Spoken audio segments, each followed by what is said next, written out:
अस्सलाम वालेकुम class, welcome to online classes. तो बच्चों, लास्ट लेक्चर में हमने क्या किया था, रिव्यू क्वेश्चंस किए थे हमने। ठीक है, जिसमें जो सबसे मेन और जो बुक में नहीं लिखा होता आंसर, वो कौन सा क्वेश्चन था, 14.4 कि how can we differentiate between EMF and potential difference. Very very important question. ठीक है बच्चों, तो इसके हमने तीन डिफरेंस किए थे। सबसे पहला डिफरेंस क्या था कि हमने पोटेंशियल डिफरेंस की डेफिनेशन लिखनी है और ईएमएफ की डेफिनेशन लिखनी है। दोनों की हमने सबसे पहले डेफिनेशन लिखनी है।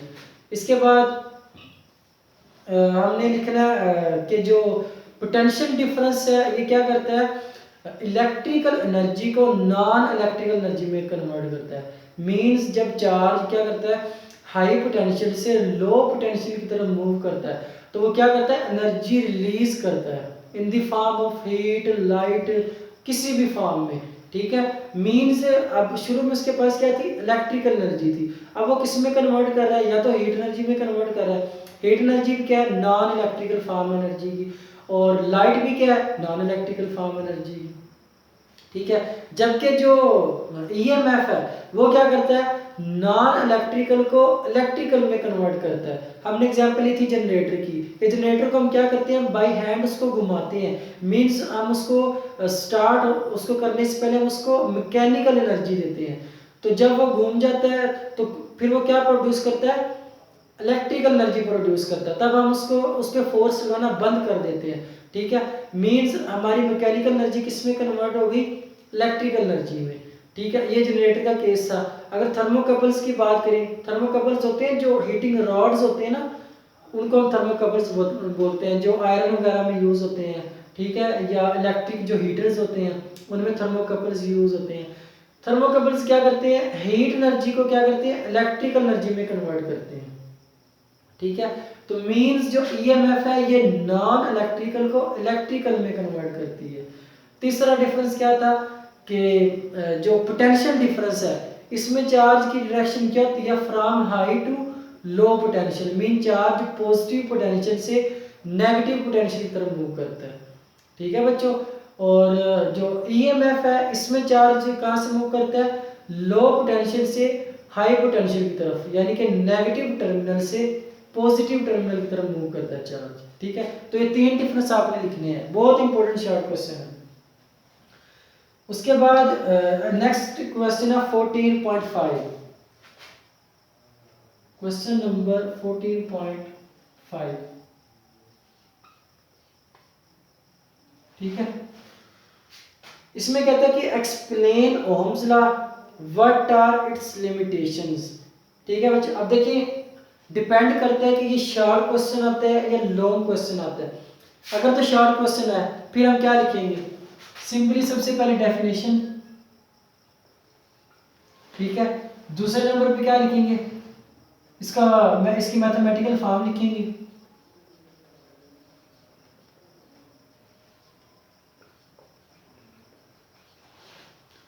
ठीक है, और तीसरे नंबर पे इसने लिमिटेशन की बात की है, तो हम लिमिटेशंस लिख देंगे इसकी।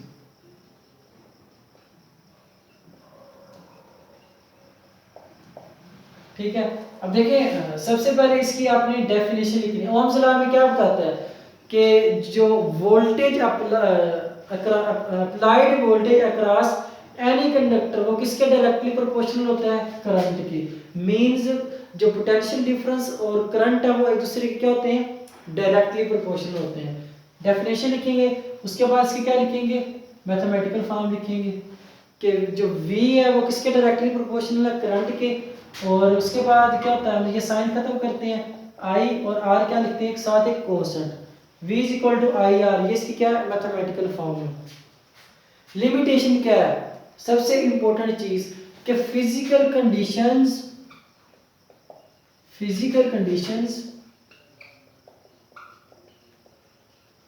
Do not change. Very important point, ये इसकी लिमिटेशन है कि जो फिजिकल कंडीशंस है इनको हमने चेंज नहीं करना। फॉर एग्जांपल रेजिस्टेंस की बात कर लें अगर, तो रेजिस्टेंस को क्या रहना होगा through out the experiment, resistance को हम क्या रखेंगे, कांस्टेंट रखेंगे थ्रू आउट द एक्सपेरिमेंट। हमने सिर्फ किसकी वैल्यूज को वेरी करना है, वोल्टेज की या करंट की, या हमने वोल्टेज को इंक्रीज या डिक्रीज करना है, या फिर हमने करंट को या तो इंक्रीज करेंगे या फिर डिक्रीज करेंगे। लेकिन resistance through out the experiment वो क्या रहेगी, कांस्टेंट रहेगी। ठीक है, रेजिस्टेंस शुड बी कांस्टेंट। ठीक है, अगर टेम्परेचर की बात कर लें तो टेम्परेचर को भी क्या रहना पड़ेगा, थ्रू आउट एक्सपेरिमेंट उसको भी क्या रहना पड़ेगा, कांस्टेंट रहना पड़ेगा। ठीक है, मींस फिजिकल वेरिएबल्स जितनी भी फिजिकल क्वांटिटीज हैं उन सब को थ्रू आउट द एक्सपेरिमेंट हम क्या रखेंगे, कांस्टेंट रखेंगे। ठीक है बच्चों, ना तो हमने कंडक्टर चेंज करना है जिस पे हम एक्सपेरिमेंट कर रहे हैं, ना ही हमने टेम्परेचर को चेंज करना है, ना ही हमने प्रेशर को चेंज करना है, और ना ही हमने रेजिस्टेंस को चेंज करना है। तो these are the limitations of Ohm's law. Page number की बात कर देते हैं इसकी।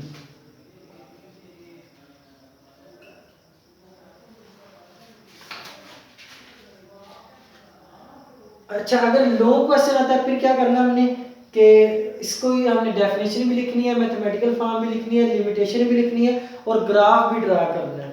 ठीक है, बिटवीन वोल्टेज एंड करंट अगर लॉन्ग क्वेश्चन आता है तो बच्चे जिसका आंसर है वो 97 एंड 98 पेज नंबर पे है।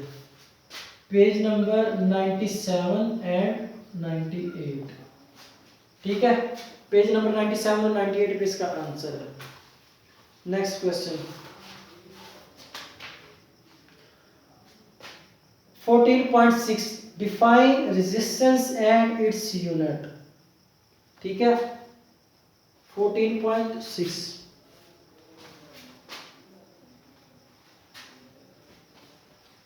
तो बच्चों क्या करेंगे हम, सबसे पहले रेजिस्टेंस को डिफाइन करेंगे कि इट इज द ऑपोजिशन, ठीक है, to the flow of charges in a circuit, कि किसी भी सर्किट में से चार्जेस के रास्ते में जो रुकावट आती है उस रुकावट को हम क्या बोलते हैं, रेजिस्टेंस बोलते हैं। ठीक है, कि चार्जेस के रास्ते में जब चार्जेस किसी कंडक्टर में से पास करते हैं, चार्जेस जब किसी कंडक्टर में फ्लो करते हैं तो उनके रास्ते में जो रुकावट आती है, ठीक है, उस रुकावट को क्या बोलते हैं, रेजिस्टेंस बोलते हैं।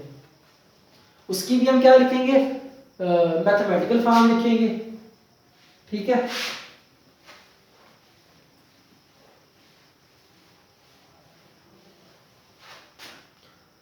रेजिस्टेंस की हम क्या लिखेंगे, मैथमेटिकल फॉर्म। अब देखिए according to Ohm's law V is equal to किसके होता है, आई आर के। हमने क्या किसको डिफाइन कर रहे हैं हम, रेजिस्टेंस को, तो हम रेजिस्टेंस की वैल्यू को क्या कर लेंगे, सेपरेट कर लेंगे। मींस आई इधर मल्टीप्लाई और इधर आके क्या हो जाएगा, divide, means V over I is equal to R। तो ये इसकी क्या है, मैथमेटिकल फॉर्म। तीसरे नंबर पे हम इसकी क्या लिखेंगे, SI यूनिट। तो बच्चों रेजिस्टेंस का जो SI यूनिट वो क्या होता है, ओहम।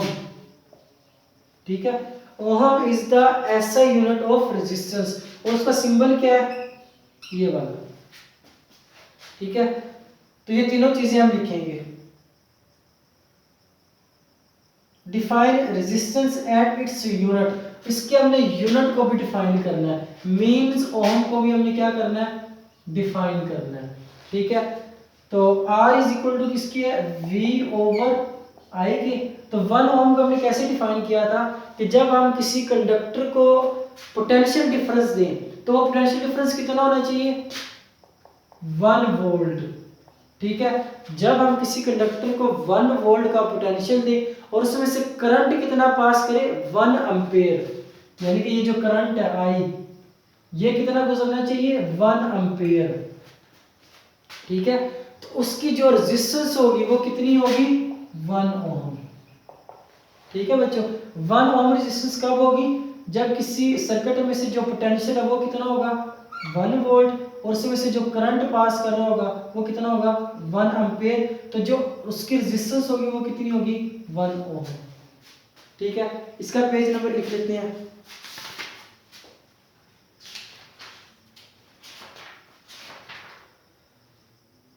तो तो बच्चों इसका जो आंसर है वो पेज नंबर 98 पे है। ठीक है, सबसे पहले रेजिस्टेंस की डेफिनेशन लिखी हुई है, उसके बाद आपने क्या लिखना है, इसका फार्मूला लिखना है R is equal to V over I. उसके बाद इसका ऐसा यूनिट लिखा हुआ है, वो क्या है वन, वो क्या है ओहम, इसका ऐसा यूनिट है। उसके बाद 1 ओहम को डिफाइन किया हुआ है। ठीक है, तो 98 पेज नंबर पे इसका आंसर लिखा हुआ है।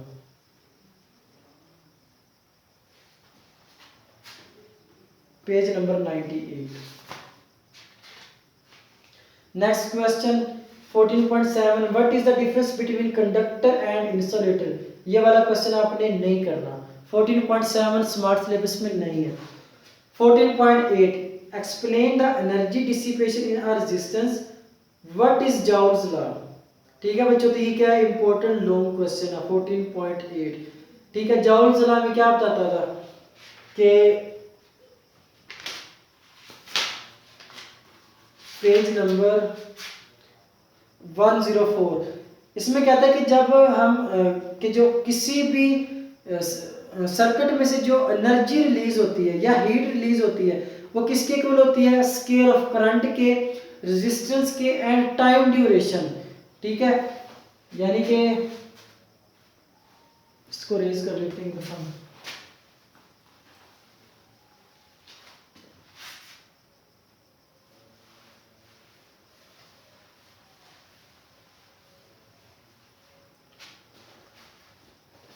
W is equal to I square R T, इसको हम क्या बोलते हैं, जॉल्स लॉ बोलते हैं। ठीक है, इसमें W क्या है, amount of heat released due to resistance, के रेजिस्टेंस की वजह से जो एनर्जी रिलीज होती है उसको हम किससे शो करते हैं, W से। तो W यहाँ भी क्या है, हीट है। तो amount of heat released due to resistance in a circuit is equal to square of current, I का स्केयर है ना, तो square of current, resistance R and time duration T. ठीक है, वो इसके इक्वल होगा। तो ये क्या है, इसका जॉल्स लॉ है। तो सबसे पहले आपने क्या करना है, इसको डिफाइन करना है। ये जो ब्लू बॉक्स लिखा हुआ है 105 पेज पे, सबसे पहले आपने इसकी डेफिनेशन लिखनी है। ठीक है, दूसरे नंबर पे आपने इसकी ये मैथमेटिकल फॉर्म लिख देनी है, और तीसरे नंबर पे आपने इसको एक्सप्लेन करना है। एक्सप्लेनेशन की आपने हेडिंग दे दी है।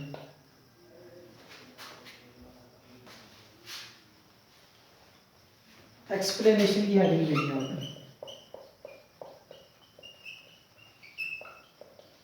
उसमें आपने क्या करना है, ये जो हमने इसकी ये जो फॉर्म हमने ड्राइव की थी ना, ठीक है, 4 से 5 जो हमने स्टेप किए थे इसके इक्वेशंस के, कि सबसे पहले क्या दिया हुआ, W is equal to Q V, वहाँ पे हमने V की वैल्यू पुट की थी, V is equal to I R. ठीक है, वो आपने सारे स्टेप इसमें जो हमने डेरिवेशन की थी ना इस इक्वेशन की, वो सारी डेरिवेशन आपने इसकी एक्सप्लेनेशन में लिखनी है। ठीक है बच्चों, तो इसका पेज नंबर क्या होगा, पेज नंबर इसका होगा 104 एंड 105। ठीक है, इंपॉर्टेंट लॉन्ग क्वेश्चन है ये। अगर शॉर्ट क्वेश्चन आता है तो सिर्फ आपने क्या लिखना है, इसकी डेफिनेशन लिखनी है और सिर्फ मैथमेटिकल फॉर्म। ठीक है, ये आपने शॉर्ट क्वेश्चन में लिखना है। और अगर लॉन्ग क्वेश्चन आता है फिर आपने तीनों चीजें लिखनी है, definition, mathematical form and explanation. Explanation में मैंने आपको बता दिया कि आपने क्या करना है, डेरिवेशन, जो इस इक्वेशन की डेरिवेशन है, कंप्लीट डेरिवेशन वो आपने करनी है विद थ्योरी, थ्योरी भी साथ लिखनी है। ठीक है बच्चों, तो पेज नंबर 104 एंड 105। इसके बाद जो क्वेश्चन है, ये कौन सा क्वेश्चन था, 14.8 था ये वाला।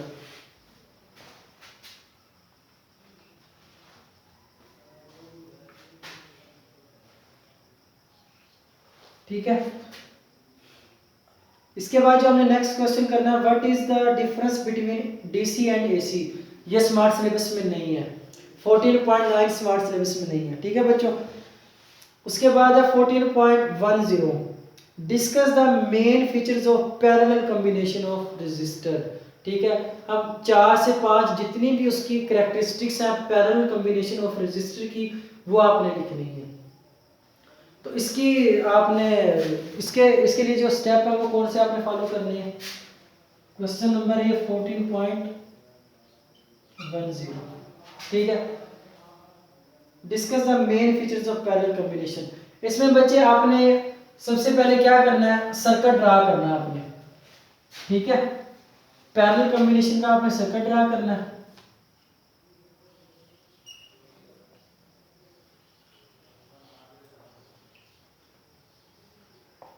पैरेलल कॉम्बिनेशन का सर्किट ड्रा करना है सबसे पहला काम, ठीक है, सर्किट ड्रा करना है।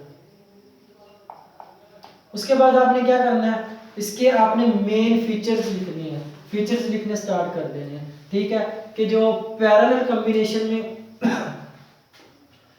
जो वोल्टेज होता है अक्रॉस ईच रजिस्टर वो क्या होता है, सेम होता है, ठीक है। फीचर्स भी हम लिखेंगे, दूसरी हेडिंग आपने देनी फीचर्स की, ठीक है। फीचर्स में हम क्या लिखेंगे कि जो वोल्टेज होता है अक्रॉस ईच रजिस्टर वो क्या होता है, सेम होता है। करंट क्या होता है, डिफरेंट होगा अक्रॉस ईच रजिस्टर। रीजन क्या है, due to the different value of resistance, कि जो हमने सर्किट में रेजिस्टेंस जोड़े हैं, इन तीनों की जो रेजिस्टेंस है वो तीनों वो एक दूसरे से क्या डिफरेंट है, तो इनका करंट भी क्या होगा, डिफरेंट होगा। उसके बाद हम क्या करेंगे, आर इक्विवेलेंट की हम क्या करेंगे, इक्वेशन ड्राइव करेंगे, ठीक है। डेरिवेशन करेंगे for to find R equivalent, ठीक है। तो ये आपने इसके फीचर्स में लिखना है। इसका जो आंसर है वो पेज नंबर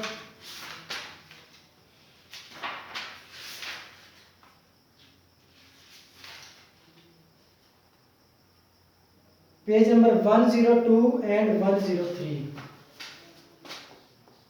102 एंड 103, ठीक है बच्चों। ये पैरेलल कॉम्बिनेशन का आंसर है।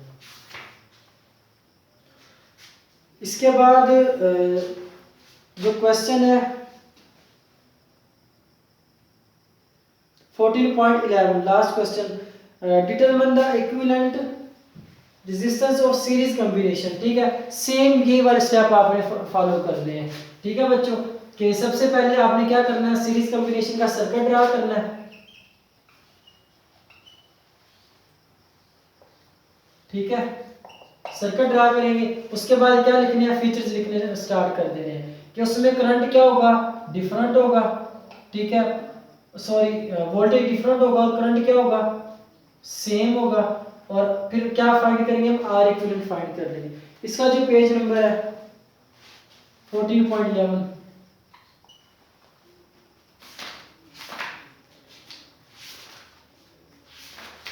Page number 101 and 102, 101 and 102,